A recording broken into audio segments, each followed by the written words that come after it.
கோதுமை மாவு ஒன்று இருந்தால் போதும் வீட்டில். என் தங்கச்சி பார்த்தீங்கன்னா, இன்னைக்கு நான் ஒரு ரெசிபி செய்கிறேன்னு சொல்லிட்டு களத்தில் இறங்கிட்டா. எப்போ பார்த்தாலும் நம்ம தோசை, இட்லி, சப்பாத்தி, பூரின்னு போர் அடிக்கிறியம்மான்னு சொல்லிட்டு, அவன் கோதுமையில் பாஸ்தா செய்கிறேன்னு களத்தில் இறங்கியிருக்கா.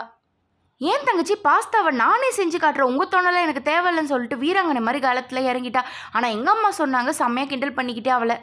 உனக்கு சப்பாத்தி மாவு கூட பேச தெரியாது, நீ பாஸ்தா செய்றியான்னு சொல்லிட்டு கிண்டல் பண்ணிட்டு இருந்தாங்க. என் தங்கச்சி பார்த்தீங்கன்னா, don't judge a book by its கவர்ன்னு சொல்லிட்டு களத்தில் இறங்கியிருக்கா. சில பேருக்கு பார்த்தீங்கன்னா, குக்கிங் சூப்பரா வரும், நல்லாவே செய்யவும் தெரியும். அதே மாரி சில பேருக்கு பேக்கிங் சூப்பரா வரும், நல்லா செய்வாங்க. சில பேர் 2மே நல்லா செய்வாங்க. ஆனா என் தங்கச்சி எதுவுமே செய்ய தெரியாம உள்ள போய் நின்னுட்டு இருக்கா.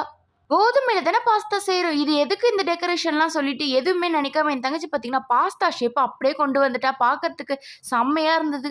அப்போலாம் பார்த்தீங்கன்னா, எல்லாருக்கும் ஏதாவது டிஃப்ரெண்ட்டா சாப்பிடணும்னு தோணுச்சுனாலே எப்பவுமே ஹோட்டலுக்கு கிளம்பி போயிடுவோம். ஆனா இப்பலாம் பார்த்தீங்கன்னா, அதான் யூடியூப் இருக்குல்ல, அத பார்த்து செஞ்சுக்கலாம்னு சொல்லிட்டு ஒரு தைரியம் வந்துருது. அதனால வீட்லயே நெறைய டிஷ்ஷஸ புதுசு புதுசா நம்மளும் ட்ரை பண்ணி செஞ்சு சாப்பிட்டுட்டு தான் இருக்கோம்.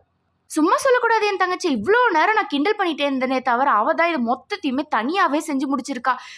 சும்மாவா சொல்லுவாங்க, வீட்ல சின்ன வாண்டுனாலே உஷாரா தான் இருக்கும்னு சொல்லிட்டு. அவளே பார்த்தீங்கன்னா, அழகா எல்லாத்தையும் சூப்பரா செஞ்சு கையில குடுத்தா பாருங்க.